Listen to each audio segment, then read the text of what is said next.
Kalau aku sendiri ini sih, karena backgroundku tuh sebenarnya di fashion. Terus aku udah mulai karir itu dari aku pas masa kuliah. Terus cuman di US waktu itu, terus pas balik ke Indonesia, itu aku berasa ini sih, kita tuh sebenarnya banyak local brand yang bagus-bagus. Dan sebenarnya produk lokal itu nggak kalah sampai di luar. Jadi aku percaya banget kalau dengan kita itu bisa nge-push banget dan local product can be better. Dan kita tuh sebenarnya bisa bersaing ke depannya. Oke. Dengan knowledge yang kita udah pernah dapat, pengalaman mungkin dari luar, terus pas balik ke Indonesia, itu sesuatu yang nge-push aku sih untuk kita pingin bikin shopping online tuh jadi lebih better. Oh, karena kamu Iya. tahu komparasinya ya, yang di luar, di US dan juga di Indonesia Iya. mungkin ya, seperti itu yang kamu lihat. Tapi sempat menjajal, sebelum berbisnis sempat menjajal kerja kantoran dulu nggak Oh sih? iya, Atau kerja jelas. konvensional gitu misalnya seperti dilakukan anak-anak yang rata-rata lulus kuliah kan ya, nggak Iya, tahu iya. mau kemana, akhirnya mau coba-coba dulu. Ini seperti apa mungkin bisa Of diceritain? course, aku mulai karir itu dari internship. Soalnya memang kalau di fashion Magang dulu industry, ya berarti iya, ya? nggak gampang sih, maksudnya nggak langsung jadi kayak sekarang tuh nggak. Jadi dari dulu pas waktu aku pertama di US, buat masuk fashion industry itu susah banget. Apalagi kita immigrants, kita bukan US citizen. Jadi part of it kita dari internship, terus akhirnya sampai dapat part time, dari part time sampai akhirnya dapat ditawarin full time. Nah dari full time ya kita tekun terus, jadi ya corporate ladder juga sih, sampai balik Indo juga sempat corporate juga. Oh gitu, jadi Iya. di US berapa tahun, terus kemudian kerja kantoran di Indo berapa tahun? Di US tuh sekitar hampir 5 tahun, terus di Indonesia itu sekitar 1,5 tahun kira-kira. 5 tahun, 1,5 tahun di Indonesia, berarti Iya. kurang lebih kamu menghabiskan 6,5 tahun ya Iya. untuk ada di kerjaan kantoran gitu Iya, ya. iya, iya. Apa sih yang paling membedakan akhirnya mungkin kalau season suasana kerja di Amerika dan juga di Indonesia nih, sebelum akhirnya kamu memutuskan untuk udahlah bisnis kalau gitu. Ini juga Iya. dua-duanya di industri fashion juga. Fashion. Oke. Iya. Apa nih, seperti apa yang kamu dapatkan selama kamu memutuskan untuk kerja kantoran? Soalnya I think gini, kalau misalnya di kantoran, challenge-nya ya pasti lumayan rutinitas ya, kayak scope-nya itu aja. Terus kalau misalnya kita mau make some changes atau perubahan-perubahan, itu juga nggak secara langsung impact-nya. Tapi pas waktu kita akhirnya aku memutuskan untuk ke startup, aku ngeliat, wow ternyata impact-nya tuh cepet banget gitu. Misalkan kita mau make some changes, impact-nya tuh berasa banget dibandingkan dengan kantoran. Itu kalau dari personal experience ya. Karena kalau di kantoran kan ada kita, ada atas lagi gitu ya. Jadi butuh agreement-nya banyak gitu sampai atasnya. Sementara begitu Lumayan. kamu keluar dan menghadirkan startup, waktu itu kamu mendapatkan aksesnya itu secara langsung begitu ya. Kurang lebih seperti itu kali ya. Nggak langsung juga sih. Aku percaya kayak setiap hal itu pasti ada the right moment, waktu yang tepat. Terus juga the right time, terus the right people, especially. Jadi pas waktu itu kebetulan teman aku juga bikin startup, terus pertama kalinya aku belajar dulu barengan malah untuk bikin startup. Jadi nggak langsung, oke. semuanya ada proses. Berarti kamu Iya. setuju ya dengan hasil survei kita bahwa yang pertama kali harus dilakukan adalah upgrade diri, upgrade skill gitu Iya. ya.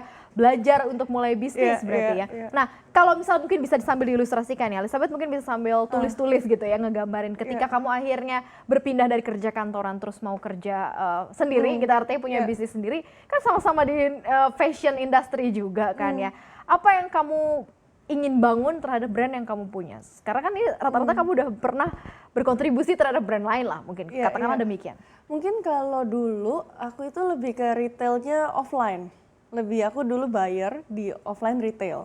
Nah, cuman kalau sekarang online, yang which is sekarang tuh bisnis kita online, kita ngelihat teknologi itu sangat berperan banget sih. Jadi kita menggunakan teknologi untuk reach better audience, terus juga customer-nya juga ke reach juga. Jadi kita mau serve better customer experience dari empowering through technology. Oh gitu. Iya. Oke, jadi yang ditawarkan dalam konsepnya kamu nih seperti apa? Jadi kalau di Shownet ini kita itu sebenarnya social commerce, di mana user bahkan influencers, industry experts dari fashion stylist, photographers, makeup artists, influencers, mereka ada di platform kita. Dan saat mereka di platform kita, oke. mereka juga bisa berkembang dengan post konten, terus kita juga support mereka. Nah, jadi kita juga dilepas dari itu, kita juga bekerja sama dengan banyak local brand. local brand di I see. fashion, di beauty, tapi kita sektornya memang very spesifik ya di fashion dan beauty. Fashion dan pelengkapnya begitu lah Yes, ya, yes. beauty dan lain-lainnya. Yeah. Susah nggak sih membangun sebuah startup gitu? Kalau misalnya kerja kantoran kan sudah langsung menjalani dengan term and condition yang ada gitu ya. Kalau ini kan emang sesuatu yang di build up sendiri dari nol gitu ya. Seperti apa sih pengalamannya membangun sebuah bisnis sendiri? Apalagi kan kalau banyak orang-orang yang pengen bisnis tapi biasanya terkendala aduh budget, aduh modal, aduh ini gitu. Nah, ini seperti apa sih menyikapi hal-hal yang biasa menjadi penghalang memulai berbisnis seperti ini, Elizabeth? Kalau kita sebenarnya aku sangat beruntung sih. Soalnya kenapa aku bilang sangat beruntung? Karena beruntungnya kita ada partner. Jadi untuk memulai bisnis penting banget untuk punya partner dan punya tim. Oke, ditulis dulu, mungkin sambil tulis nih ya. Memulai bisnis ternyata perlu partner dan tim gitu ya. Yes, ya. Jadi ya kita kalau misalnya bilang ada partner, terus ada tim juga. Soalnya kayak company juga nggak bisa jalan kalau nggak ada partner dan tim. Karena bikin startup itu nggak gampang sama sekali. Kelihatannya sih dari luar, wah seru ya, enak ya. Pas aslinya kalau dijalanin nggak juga sih. Nggak seseru itu Nggak hasilnya ya. Apa ya, hasilnya sih kita happy, kita Iya, senang karena kita ngeliat progress. Tapi kalau misal dibilang susah, challenge, of course pasti ada challenge-nya gitu. Cuman mungkin aku highlight, kalau aku sendirian mungkin nggak akan sampai kayak sekarang. Tapi ini karena kita tuh beruntung banget ketemu tim, ketemu partner, kayak gitu. Oke. Berapa tim, berapa partner waktu itu sebagai starting pertama kali berbisnis ini? Karena ada juga nih orang selain modal, kalau kebanyakan kepala, takutnya nanti malah nggak sinkron nih. Jadinya mau gimana sih bisnis modelnya? Biasanya kan seperti itu. Nah, apalagi perempuan kan biasanya, duh cewek nih lagi nih, bisnis lagi nih, biasanya aduh bawel nih. Kan biasalah cap-cap yang suka dikasih gitu ke perempuan. Ini seperti apa sih, Elizabeth? Kalau aku sebenarnya sih pas waktu pertama kali bangun, terus seleksi partner, terus seleksi tim juga, itu kita memang pilih partner yang diverse. Diverse tuh jadi artinya seperti keahlian aku mungkin dengan keahlian partnerku tuh berbeda. Jadi kita memang seperti saling melengkapi. Dan emang buat aku intentional aku gini, karena startup itu pasti kan journey-nya panjang. Jadi memang sangat beruntung untungnya partner-partnerku itu juga, to be very honest, kita itu dikelilingi dengan orang-orang yang jauh lebih pintar dari kita sendiri. Oke. Iya. Kamu berarti Elizabeth melakukan screening terhadap tim-tim dan partnernya sendiri berarti.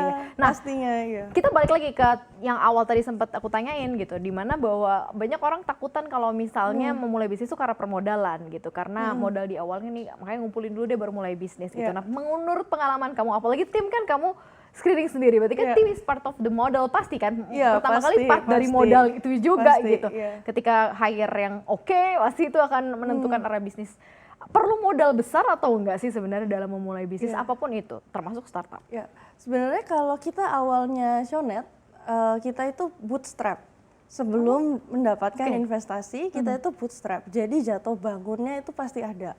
Dengan resources atau yang terbatas kayak begitu, kita ya pasti harus selektif banget dengan apa sih yang kita mau capai, goalnya apa sih, itu very specific kayak gitu. Dan juga kalau mengenai tim dan partner, mungkin bedanya kalau di corporate sama startup itu, kalau corporate kan lebih kita yang meng-hire, tapi kalau startup kita tuh yang meyakinkan mereka, kenapa mereka mau beresiko untuk ninggalin karirnya buat masuk ke tim kita sendiri, yang waktu itu Shownet masih nol banget, nggak kelihatan bentuknya, aduh websitenya nggak kayak sekarang, beda banget kayak gitu. Jadi makanya aku bilang kenapa kita tuh beruntung banget dapat partner dan dapat tim yang ya sangat valuable buat kita.